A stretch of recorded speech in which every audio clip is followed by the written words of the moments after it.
interaural es importante. ¿Qué pasa? Si el sonido viene de acá, llega primero al oído interno del mismo lado y después por vía ósea y también por vía aérea, pero por vía ósea, llega al oído del lado opuesto. Entonces, por una diferencia de milisegundos, el caracol de un lado oye primero, o sea, activa primero en comparación con el caracol del lado opuesto. Entonces, la información de un nervio coclear va inicialmente inducida por un lado y milisegundos después por el otro oído, por el otro oído. Entonces van a llegar los dos nervios cocleares llevando la información del mismo lado, pero con una pequeña diferencia.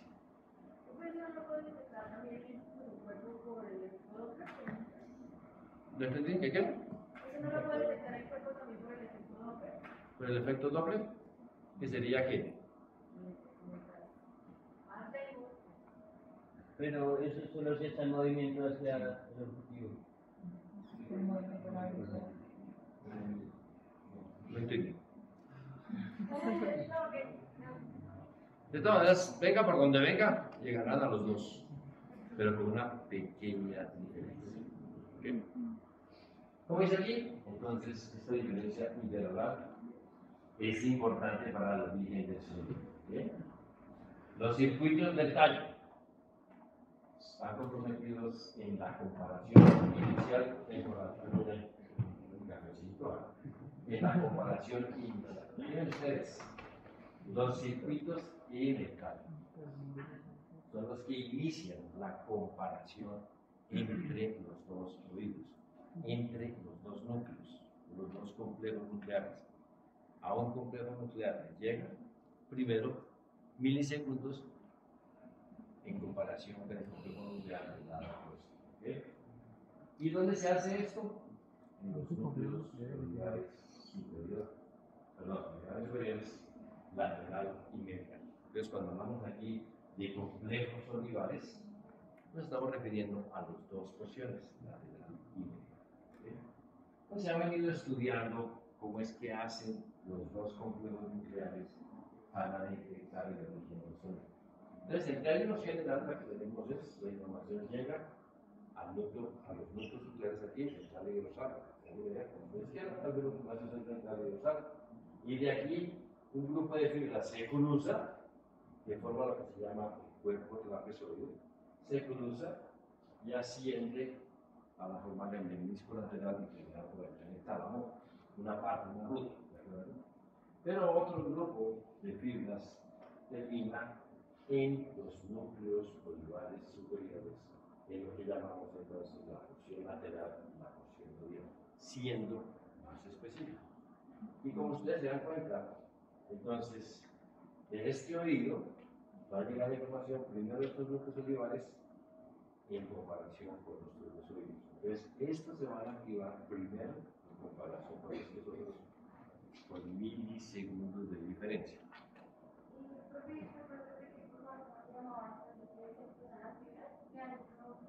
¿Cómo se llama qué? ¿Esta fibra se cruza? Sí, después dice que había una zona ¿Cuerpo trapezoide será? Sí. Eso. Okay. Entonces, repito, las fibras llegan a los núcleos cocleares.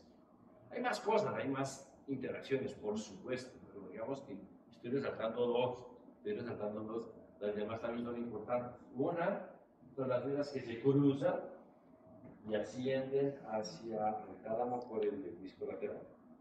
Va para allá y de otro lado para este lado. Entonces, este conjunto de fibras que se cruzan lo llamamos cuerpo trapezoide. Ahí está apuntado. Otro grupo de fibras llega a los núcleos cocleares y termina en los núcleos olivares superiores, lateral y medial. ¿De acuerdo? De este lado y también del lado opuesto. Y viceversa, de este lado y del lado opuesto. Aquí llegan primero, si se divide de este lado, llegan primero y después llegan acá. Entonces, este nervio trae la información primero aquí y este nervio trae la información milisegundos después acá. ¿Okay? Y son los núcleos del complejo olivar, los que se activan y detectan esa diferencia. ¿Vale? Una diapositiva, venga la idea, no puede ser claro. Pero la mostré, una diapositiva ahí. Y aquí, acá, se describen varios circuitos. Se activan estas. Y de aquí salen fibras que activan una porción de estos núcleos e inhiben otra porción. Y viceversa. De tal manera que la información asciende más rápido de un lado que por el otro lado. En los núcleos del complejo olivar sale información que asciende y va a ser parte también del lemnisco lateral. Entonces el lemnisco lateral está formado por dos grandes grupos de fibras, unas que se originan directamente de los núcleos cocleares y otras que se originan directamente de los núcleos corporales superiores o del complejo olivar superior. Estas fibras del lemnisco lateral ascienden y terminan en los colículos inferiores. De los colículos inferiores, la información va al cuerpo geniculado medial, que hace parte del tálamo. Los colículos inferiores están conectados entre sí. ¿Ok? Ustedes recuerdan que hablábamos de los núcleos prefrontales unidos entre sí por la comisura blanca posterior. Los folículos inferiores están unidos entre sí por parte de fibras que constituyen también parte de la comisura blanca posterior. Entonces digamos que la comisura blanca posterior son fibras que van de los folículos superiores e inferiores de un lado al lado opuesto. La información termina en el cuerpo geniculado medial, que se pintaba aquí, y a partir de aquí, esto es tálamo, y a partir de aquí termina la información, se dirige hacia el lóbulo temporal, a la primera circunvolución temporal, alrededor del surco, y llamamos el surco transverso. Entonces, el lemnisco lateral lleva información principalmente de los núcleos cocleares del lado opuesto y de los núcleos del complejo olivar del lado opuesto, principalmente. Pero también lleva información de núcleos cocleares del mismo lado y de núcleos del complejo olivar superior del mismo lado. Esta información asciende hasta acá, hasta los folículos inferiores. De los folículos inferiores va al cuerpo geniculado medial y de ahí va para acá. ¿Qué quiere decir esto? Que por el lemnisco lateral y hasta la corteza le llega información de ambos oídos, principalmente del oído del lado opuesto, pero le llega de ambos oídos. Aquí en los folículos inferiores se conectan los dos. Entonces la información que va de los folículos inferiores al cuerpo geniculado y de ahí al tálamo lleva información de ambos oídos. Entonces a la corteza cerebral le llega información de ambos oídos. Entonces por mucho tiempo se decía que era la corteza la que detectaba el origen del sonido, pero lo que más se acepta ahora es que son los complejos nucleares olivares superiores los que se encargan más de la integración cortical.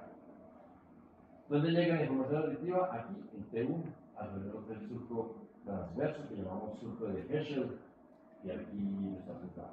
¿Okay?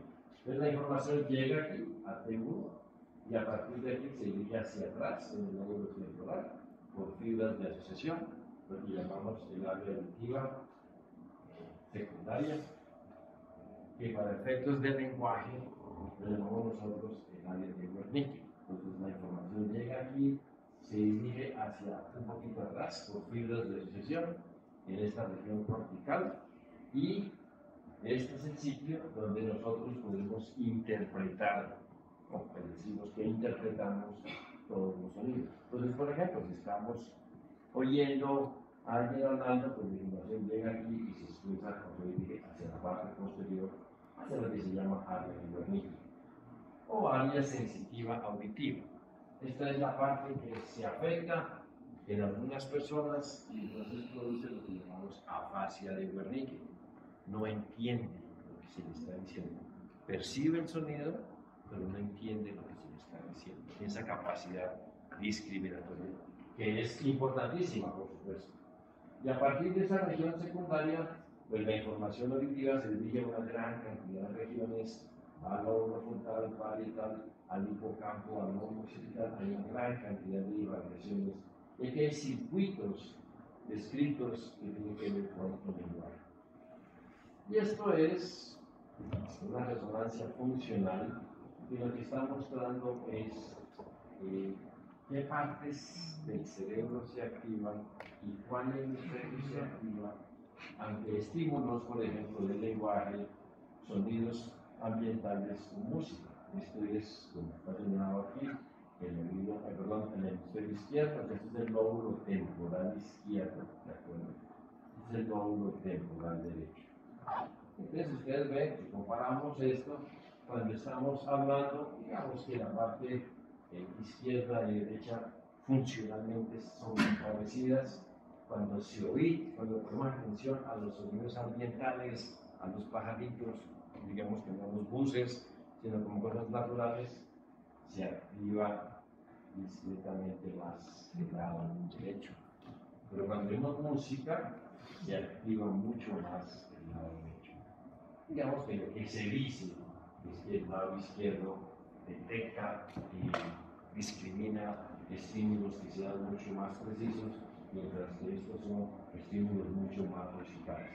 El cuerpo calloso lo que se encarga es de, y la comisura blanca anterior, se encarga de unir T1 y T2 de un lado con T1 y T2 del lado opuesto, y de esa manera conectar ambos hemisferios celulares.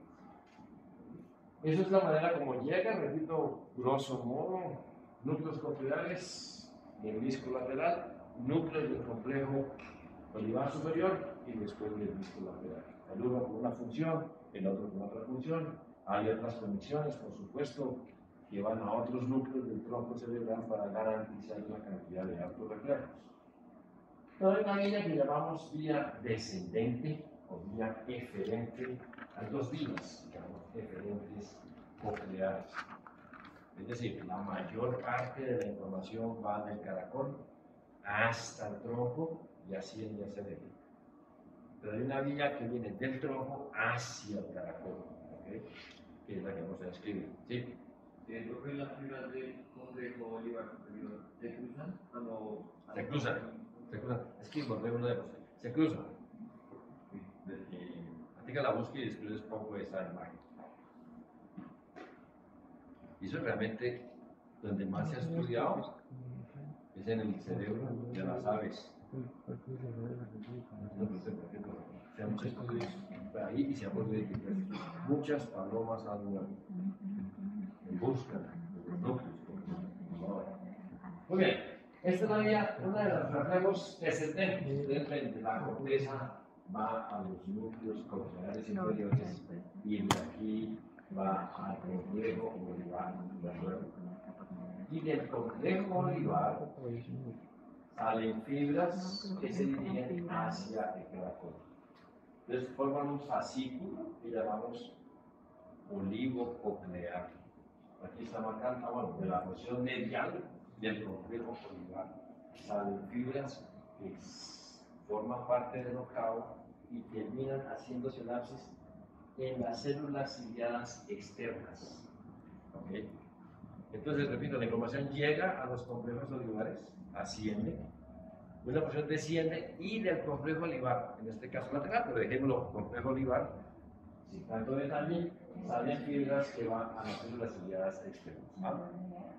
¿Perdón? No, está señalado. Medial. Entonces simplemente vamos superior.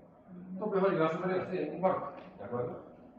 La idea es que llega de la corteza a los núcleos olivares superiores y se devuelve a las células ciliadas externas. La pregunta es, ¿para qué llegan esas fibras ahí? La respuesta es, no se sabe, pero alguna función cumple. Entonces, lo que dicen es que ayuda a modular el sonido, que ayuda a que el sonido se escuche con mayor precisión, evita mucho artificio sonoro, digamos. Eso es lo que se dice. Existe esto, ¿de acuerdo? Y es digamos, un hallazgo muy importante. Entonces, como dice aquí, de las células ciliares internas, la mayor parte de las fibras forman la porción coclear. También de las células ciliares externas hay fibras aferentes que van a la región coclear, ¿de acuerdo? Pero digamos que el nervio coclear, desde el punto de vista aferente hacia el tronco, la mayor parte de las fibras provienen de las células ciliares internas. Hay también de las células ciliares externas, pero en menor cantidad. Pero las fibras que provienen del complejo ligar superior, que serían eferentes del tronco, salen, ¿cierto? Van a terminar fundamentalmente en las células ciliadas externas. Entonces, ellas envían información, digamos, auditiva, pero también reciben información del complejo ligar superior. Y como se pinta aquí, pues en realidad mucha información diferente que está llegando a esas células. Entonces son dos grupos de células que cumplen funciones diferentes. Y el otro reflejo, que es el que nosotros detectamos, es el reflejo estapedial. El reflejo estapedial hace referencia a la contracción del músculo del estribo cuando hay un sonido fuerte. Entonces, ¿qué hace el reflejo estapedial? En lo posible, evitar que sonidos de alta intensidad lleguen al caracol porque lo pueden dañar. ¿Okay?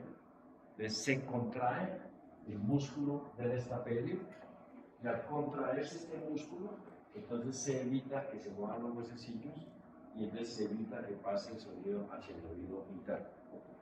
Hasta cierto punto. Si hay un sonido muy fuerte, digamos que se puede inhibir el paso del sonido en la vía aérea, pero sigue pasando el sonido por la vía ósea. ¿Okay? Este reflejo estapedial, pues está formado por un arco reflejo que participará ¿quién? Pues el nervio, el octavo par. ¿Y quién inerva el estapedio? El facial. Entonces, pues participarán el octavo par y el nervio facial. Entonces, ¿qué ocurre? La información sale del caracol, va hasta los núcleos cocleares, y de los núcleos cocleares la información tendrá que ir hasta el núcleo facial, ¿de acuerdo? Y del facial sale la información que le da la vuelta al abducens por el séptimo par y contrae el músculo estapedial. Aquí sería otra referencia a los músculos oculares superiores. Entonces, repito, la información va a coclear y de ahí al núcleo facial y el facial se divide. Este es un mecanismo de defensa. Cuando una persona tiene parálisis facial periférica, o sea, se le daña el nervio, ¿qué va a ocurrir? Pues el arco reflejo se divide aquí, pero no se puede contraer el músculo estapedial. ¿Y cuál es el síntoma? Que muchos sonidos le producen dolor. Entonces, ¿qué hace la gente que tiene parálisis facial? Algunas se tapan los oídos con el algodón o cosas porque les molesta muchísimo el sonido.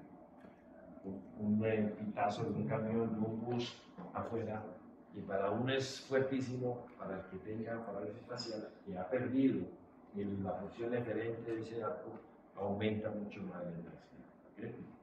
Entonces, es un reflejo que tenemos nosotros muy bien.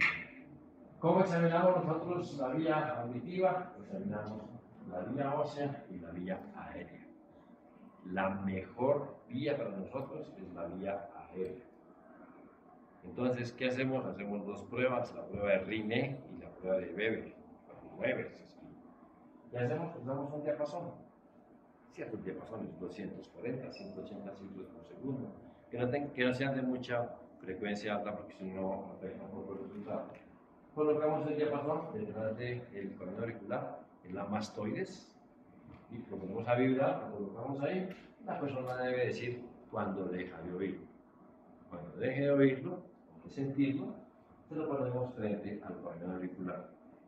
Y ahí, ¿qué ocurre? Debe seguir oyendo. Debe oír aquí, por la vía aérea, como 2 veces más que con lo que oye en la vía ósea. Entonces, si hacemos así y colocamos el diapasón y ocurre eso, que oye más por la vía aérea que por la vía ósea, decimos que tiene un RINE positivo. Quiere decir que está normal. ¿Okay? Por el contrario, si lo que se daña es la vía aérea, digamos que tenga una lesión en el oído medio, que se rompió el tímpano, lo que sea, al colocarlo aquí, oye más que cuando lo colocamos frente al talón auricular. Y a eso lo llamamos nosotros RINE negativo. En términos generales, sugiere sordera de conducción. ¿Okay? La otra prueba es el Weber, que lo colocamos en el vértex o en la parte frontalis, vibrar, y normalmente debe oírse en ambos lados. Uno dice Weber normal o Weber bilateral, se localiza. Si colocamos aquí y oye más en un oído, entonces le sugiere a uno que está dañado el lado opuesto, porque sugiere una sordera neurosensorial, o sea que el daño está en el caracol o en el nervio. En las pruebas, nosotros hacemos esto que se llama audiometría, que seguramente a muchos les han hecho, nos han hecho, y uno mira el oído derecho, el oído izquierdo, ¿de acuerdo? Y con base en la capacidad auditiva, entonces se marcan aquí a las diferentes frecuencias auditivas y digamos que se puede detectar a qué frecuencias cae la curva en pacientes con alguna sordera. En las personas de cierta edad o que han estado expuestos al tramo acústico, por ejemplo, que manejan equipos o que oyen muy duro la música, que es tan rica, pues malita al oído, entonces se ven las caídas en la parte auditiva más hacia los 1000 a 3000 ciclos por segundo. En general, cuando es una lesión traumática, se afectan ambos oídos. Si se afecta un solo oído, pues hay que mirar qué puede estar ocurriendo. En este caso, no aquí un meningioma del lado izquierdo y muestra una lesión aquí en el lado izquierdo. Otro examen que hacemos sobre todo en bebés son los potenciales evocamos. Pues esta prueba se requiere la colaboración de la persona. Si está loca, pues no nos sirve la prueba, porque pues nada, tiene que colaborar. Si no quiere colaborar, pues no va a servir. Esto ocurriría en un bebé. Pues el bebé no puede decir, no, ya dejé de oír, sí oigo, pues nada, entonces es unos potenciales auditivos. Los potenciales auditivos lo que hacen es reproducir la guía auditiva, que también se usan adultos. Y uno confirma con base en las curvas que da este potencial auditivo que entonces puede estar ubicada la lesión en la vía, si está en los músculos, en la parte del menisco lateral, en el tálamo, en la corteza, más o menos. Y esto es un hallazgo, un avance soberbio en parte de audiología, y es en personas sordas, chiquitas y chiquitos sordos al nacimiento, que tienen el caracol afectado, pero no el nervio, ¿ok? El nervio está bien, pero el caracol está mal, entonces se le pone lo que se llama implante coclear. Esto hace, a veces, digamos, del caracol nervioso. Tiene la misma potencia, se coloca un transductor, una pila que ya dura más, antes duraban 3 años, ahora duran muchos más años. Hay que entrenar a la persona que se le pone eso, porque no es que se puso eso y ya empezó a oír perfecto y todo, hay que entrenarla.